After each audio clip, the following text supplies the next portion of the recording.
Hola, jóvenes y señoritas estudiantes. El tema que se les va a presentar a continuación es litiasis renal.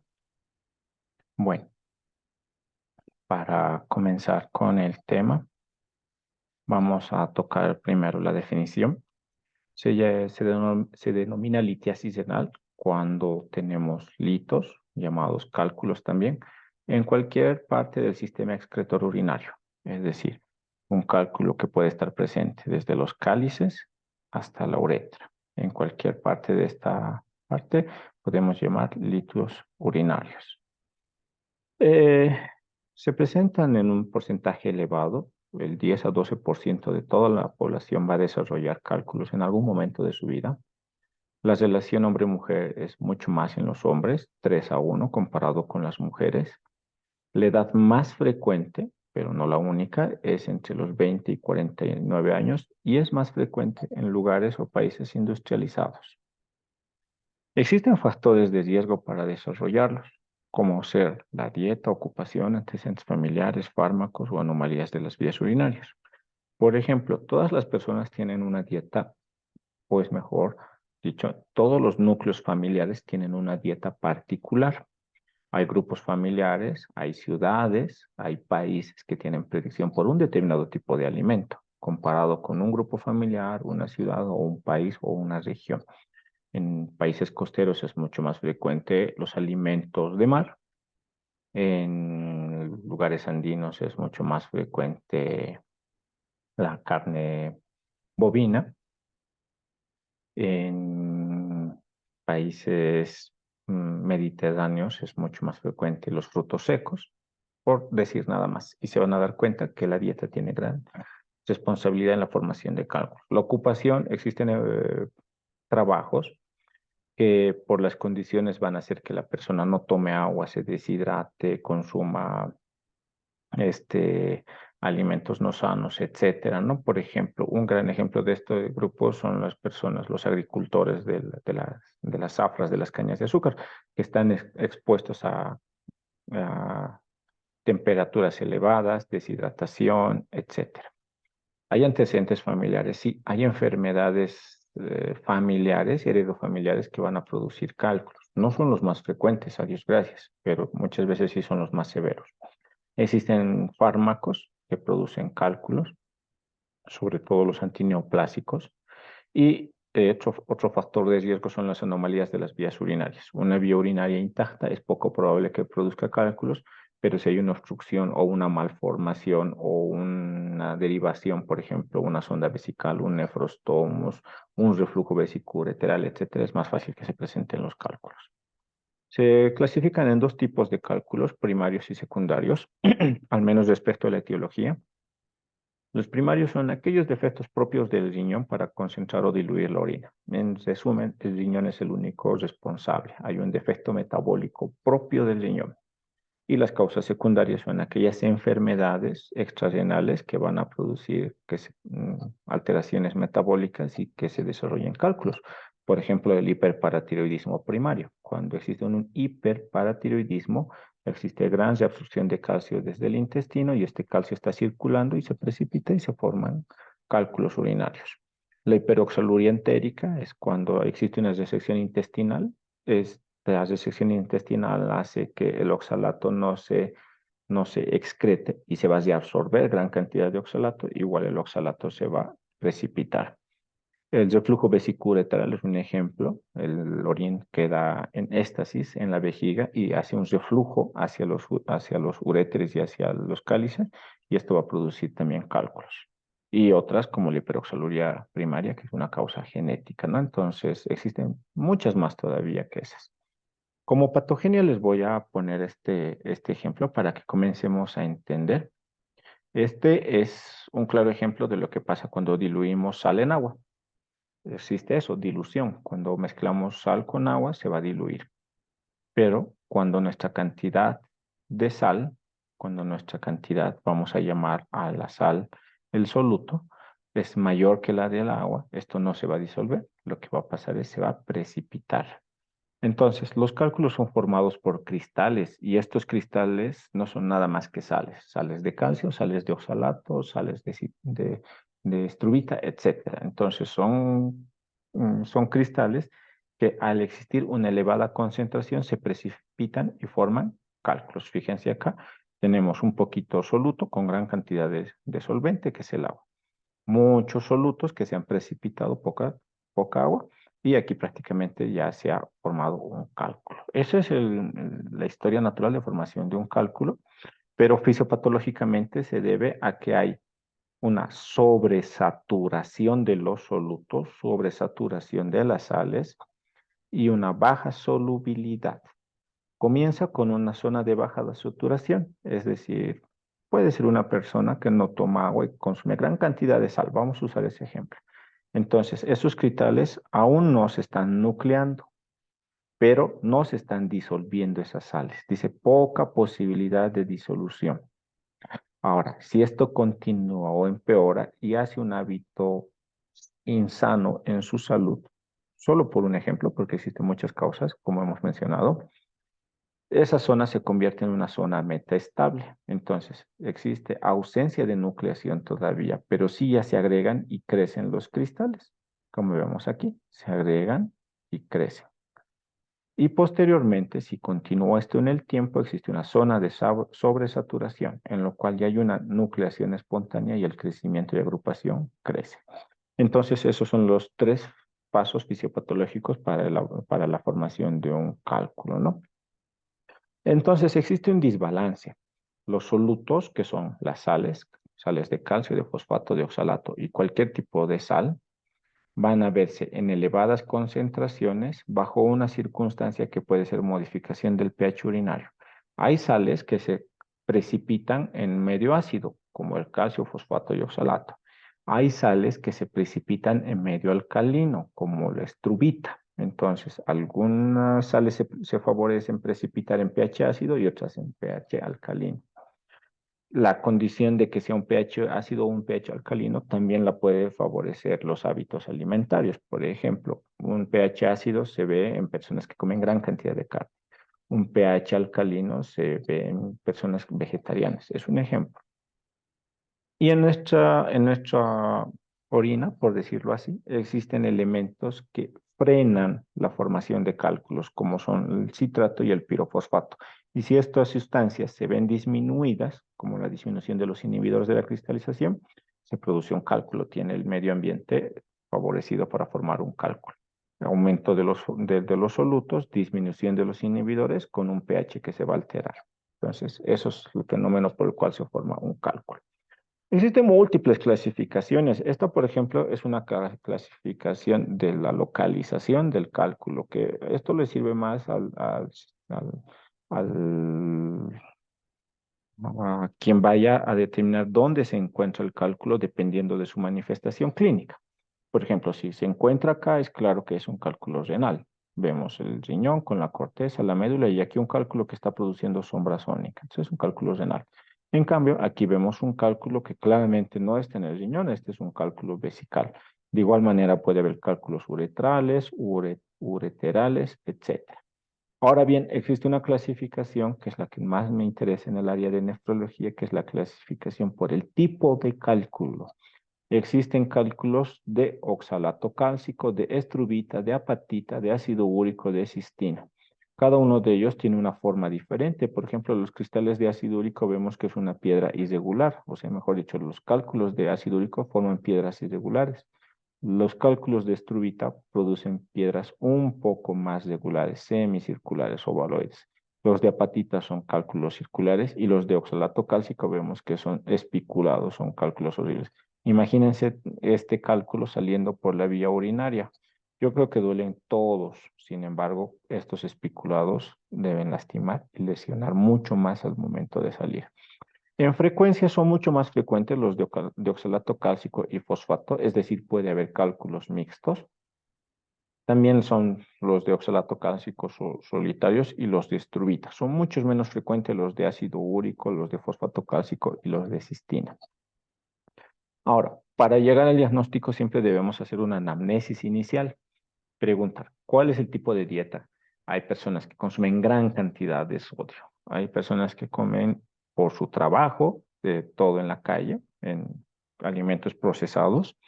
Hay personas que comen gran cantidad de carne. Entonces, esos son datos indirectos. ¿Cuánto toma de agua? Hay gente que no toma agua y calma la sed con jugos, con refrescos, con gaseosas, ¿no? Preguntar siempre los antecedentes personales y familiares, porque si es un evento único en la familia y ha sido a una edad adulta, es probable que sea por hábitos alimentarios malos.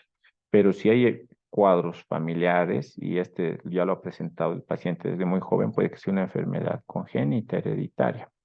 Obviamente la edad de comienzo, si es desde un niño, eso es algo, puede ser, si desde niño, desde joven, puede ser algo hereditario, o también puede ser que desde niño haya tenido malformaciones de la vía urinaria, tratamientos previos como los oncohematológicos que producen cálculos, enfermedades concomitantes, enfermedades sistémicas como la hiperoxaluria, el hiperparatiroidismo, entre otros, ¿no? Las alteraciones de las vías urinarias siempre tienen que estar presentes o siempre tienen que descartarse. Por ejemplo, puede que no tenga una alteración estructural tan severa, pero que tenga una vejiga neurogénica. Basta que tenga vejiga neurogénica para que exista el reflujo y exista formación de cálculos. Entonces, no, las lesiones no necesariamente pueden ser estructurales, sino también del tipo funcional y ver si hay antecedentes de urología o de cirugía urológica previa o ingesta de algunos fármacos para eso, ¿no? La mayor parte de los cálculos se mantienen asintomáticos. Pero cuando un cálculo se convierte sintomático es porque se está movilizando. Un cálculo que se queda inmóvil en el sitio de su origen, que es el riñón, no va a presentar síntomas. Si ese cálculo va a migrar hacia vías urinarias bajas, es decir, cae el cálculo, está saliendo el cálculo, va a producir el dolor típico que conocemos como dolor tipo cólico de una intensidad variable, que es el cólico nefrítico o cólico ureteral. Es un dolor intenso que prácticamente inmoviliza al paciente. Generalmente se asocia a otros síntomas, náuseas, vómitos, sudoración y a veces produce hilio paralítico. Y obviamente, como el cálculo se está moviendo por vías urinarias, presenta micro o macrohematuria.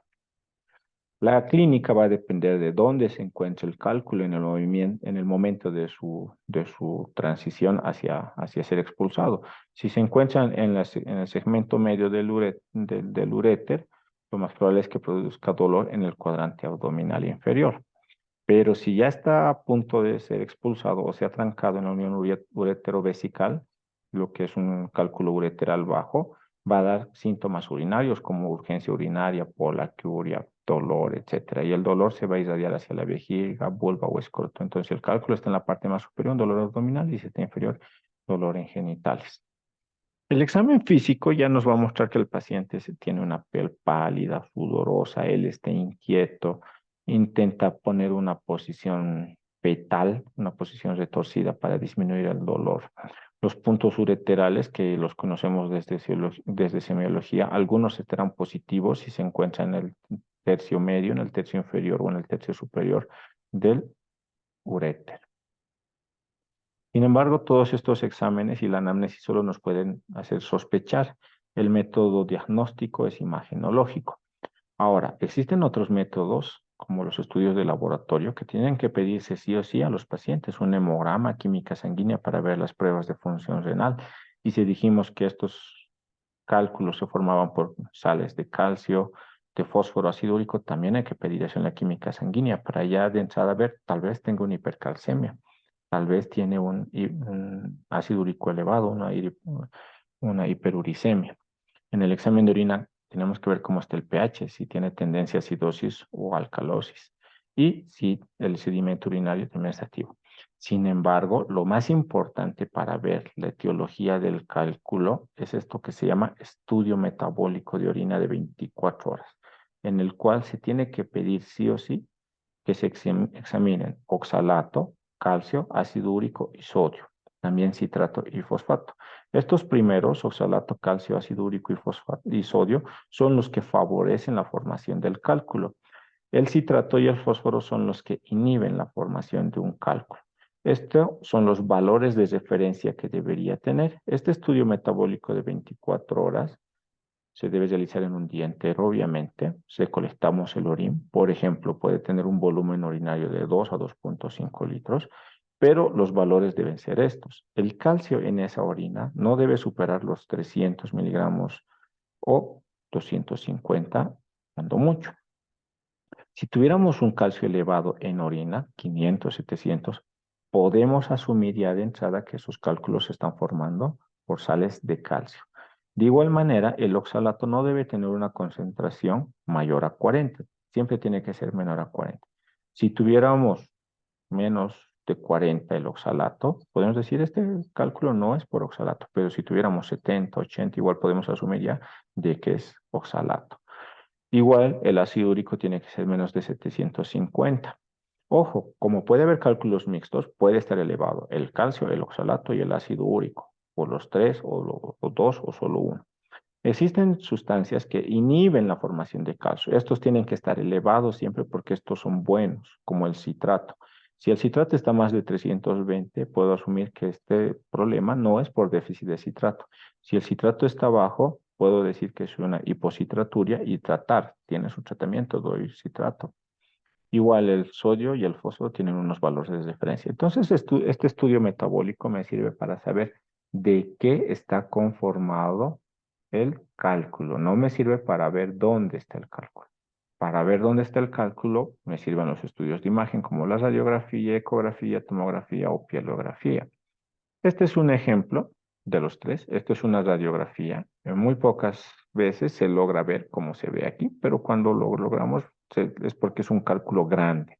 El 80 o 90% de los cálculos tienen que ser visibles, pero dependiendo también del tamaño. Esta es una ecografía donde vemos el riñón, claramente está dilatado y hay un cálculo que está emergiendo, está saliendo por la pelvis en este momento, está en el tercio superior del uréter y está obstruyendo, está produciendo una hidronefrosis. Y esta es una tomografía de igual manera, donde en el riñón propiamente no se observan los cálculos, pero si vemos de forma acuciosa, aquí hay una imagen hiperdensa muy pequeña, que es el cálculo que está obstruyendo la vía urinaria. Existen cálculos radiopacos, que son los de oxalato cálcico, fosfato, fosfato de amonio y magnesio. Es decir, en las radiografías se pueden ver, como vemos acá en este riñón, que tiene pequeños cálculos. Existen cálculos radiolúcidos que nunca se van a ver en radiografía, entonces tiene que hacerse un estudio ecográfico, como los de ácido úrico, los de cistina y santina. Esos no son visibles en estudios radiográficos. Este es un estudio de pielografía. Ya hoy en día no se hace mucho las pielografías, se hace más tomografía. La pielografía se hace una punción en la pelvis y se inserta contraste. El contraste pinta todos los cálices y el uréter, pero cuando existe la obstrucción, el contraste no va a caer más. Entonces nos indica el sitio de la oclusión, el sitio de la obstrucción del cálculo. A diferencia de este otro lado, que está cayendo el contraste. Eso nos muestra que solo en un lado está el cálculo ocluyendo. De igual manera, aquí tenemos un uréter mucho más dilatado, con un segmento aquí que ya está lesionado, pero el cálculo está acá, fíjense, y ya no pasa para abajo el contraste. Esta es otra ecografía donde se está observando un cálculo obstruyendo y dilatando el uréter. A diferencia de esta imagen donde tenemos un riñón donde se encuentra el cálculo en la mitad, en la médula, sin obstrucción, ¿no? De igual manera en este riñón se encuentra en la mitad de la médula. Entonces, cuando un cálculo se encuentra en el riñón, no va a dar síntomas porque no se está movilizando, solo va a dar síntomas el cólico nefrítico cuando se está movilizando por las vías urinarias. Esta es una tomografía donde nos muestra un cálculo único prácticamente en el centro del riñón, pero aún no se está movilizando. Acá vemos múltiples cálculos, tanto en el riñón derecho, en la corteza, en el riñón izquierdo también, pero ya vemos también un cálculo que se ha movilizado al uréter. Y por último, aquí tenemos un cálculo que ya ha migrado completamente y ha caído a la vejiga. Esto también va a doler un poco el momento de ser expulsado. Hay una conducta muy diferente a estos tres tipos de cálculo. Este tipo de cálculo probablemente lo único que necesita es un tratamiento clínico, médico, conservador, dieta, hidratación, fármacos. Este tipo de cálculo ya requiere un tratamiento de intervención por urología, tal vez de tipo quirúrgico. Y bueno, probablemente si tenemos suerte lo va a expulsar. Existe una variedad severa de los cálculos, que son los cálculos coraliformes o litiasis coraliforme, también llamado en astas de cuerno. Fíjense aquí, tiene una especie de astas, de cuernos, pero si lo aprecian mejor, esta imagen tiene la misma forma que los cálices. Y es eso, son cálices que se han calcificado. Son infecciones urinarias a repetición. Y no me refiero a una infección urinaria al año, son personas que viven día tras día con infecciones urinarias por problemas funcionales o estructurales de las vías urinarias, vejigas neurogénicas, reflujo vesicoureteral, etcétera. Entonces llega un punto que se calcifica. Estos son por cristales de estrubita. Los de infecciones urinarias siempre son por estrubita. La tomografía de una litiasis coraliforme, que prácticamente llegan a enfermedad renal crónica a estos pacientes muy rápidamente. El tratamiento, si tiene un cólico nefrítico por migración del cálculo, hay que dar un analgésico de cualquier tipo, siempre evitar antiespasmódicos. Lo que queremos es, por el contrario, que si bien el uréter no tiene gran motilidad, pero sí existe motilidad leve, existen contracciones leves. Esas contracciones van a ayudar a expulsar más rápidamente el cálculo. Entonces, evitar dar antiespasmódicos, pero sí podemos dar analgésicos de cualquier otro tipo. Si no hay proceso infeccioso, no requiere antibiótico. Sí se puede dar bloqueantes alfa-1 adrenérgicos, como el Tamsulón. El Tamsulón lo que hace es relajar el músculo liso. Entonces va a hacer que las vías urinarias, que son músculo liso, se relajen y el cálculo urinario pueda ser expulsado más fácilmente, ¿no? Nuestra perspectiva en nefrología siempre va a ser prevenir las recurrencias. En urología ya tienen una perspectiva mucho más quirúrgica. Aquí, como vemos, los tres cálculos que ya les he mostrado, un cálculo en la parte central del riñón, un cálculo o una imagen con cálculos en corteza y en uréter y otro cálculo en el riñón. Tenemos tres casos, A, B y C. La pregunta sería, ¿en cuál yo daría el tratamiento con Tamsulón? La respuesta correcta es en el B, porque en este caso el cálculo ya está migrando por vía urinaria. Aquí sí debo evitar dar antiespasmódicos, aquí sí le está doliendo, debo dar analgésicos y sí debo favorecer la relajación del músculo liso para que este cálculo caiga más fácilmente. En este caso, en el A y en el C, no necesita probablemente ni analgésicos y mucho menos bloqueantes alfa-1 adrenérgicos como el Tamsulo. ¿Ya? Ahora, como hablamos de prevenir, lo que tenemos que hacer es hablar y tratar mucho al paciente desde la dieta, siempre con la ayuda de nutrición. Si tenemos que en el perfil metabólico de orina de 24 horas que hemos realizado, existe gran cantidad de oxalato de oxalato de calcio, nuestro principal problema debe ser los alimentos con oxalatos. Y aquí tenemos un ejemplo nada más de alimentos que tienen gran cantidad de oxalatos. Ese paciente deberá limitar los alimentos que contengan espinacas, remolacha, acelga, cacao, pimienta, chocolate, perejil, etcétera. Hay alimentos que tienen muy poco oxalato, pero estos que tienen gran cantidad hay que eliminarlos o limitarlos. Si en el estudio metabólico de orina existe gran cantidad de fósforo, debo eliminar alimentos que tienen gran cantidad de fósforo, como la papa, el pescado, las carnes, el queso, la leche, el huevo, las harinas, las vísceras, palta, las abejas, entre otros. Obviamente estos son simplemente referencias porque uno tiene que ir de la mano de un nutricionista para ser asesorado. Y si tiene cristales o cálculos de ácido úrico, igual eliminar alimentos que tengan gran cantidad de purinas. Vino tinto, cerveza, camarones, anchoas, mollejas, vísceras, soya, sesos, caldos, etcétera. Entonces, el tratamiento de los cálculos no es simplemente expulsar el cálculo, no es simplemente eliminar el cálculo, porque esa persona va a seguir recurriendo una y otra vez formando, y eso va a lastimar el riñón y va a ser un círculo vicioso que va a llegar a enfermedades renal crónicas. Entonces, lo que tenemos que hacer es prevenir desde el punto de vista nutricional. Entonces, recomendaciones, siempre modificar la dieta, eliminar los aportes innecesarios de calcio y vitamina D, ojo, innecesarios, porque si los requiere, sí está indicado. Limitar la sal, el fósforo. Las personas todas deberíamos tomar al menos 2 litros de agua diario. Recordemos que si la sal tenía poca concentración y había gran cantidad de agua, esta se diluía. Eso era nuestro primer ejemplo. Eso va a pasar con los cálculos. Gran cantidad de agua va a hacer que los cálculos desaparezcan. No en un día, pero sí haciendo un hábito de esto van a disminuir de su tamaño mucho tiempo. Las infecciones urinarias van a formar cálculos coraliformes, sobre todo por estruvita, evitar infecciones urinarias. Si mi perfil metabólico dice que hay poco citrato, puedo dar citrato de potasio, es un medicamento, siempre y cuando el estudio metabólico demuestre la hipocitraturia. No es necesario dar citrato de potasio a todos, viene en nuestro medio en tabletas o soluciones y la dosis es 50 miligramos día. Ahora, si tiene enfermedades sistémicas como el hiperparatiroidismo o enfermedades como el flujo vesicoureteral o la hiperoxaluria, hay que tratar estas condiciones, ¿no? Esto va a llevar a complicaciones si no lo tratamos. Y la principal complicación y la más temible es que exista una falla renal que llegue a diálisis.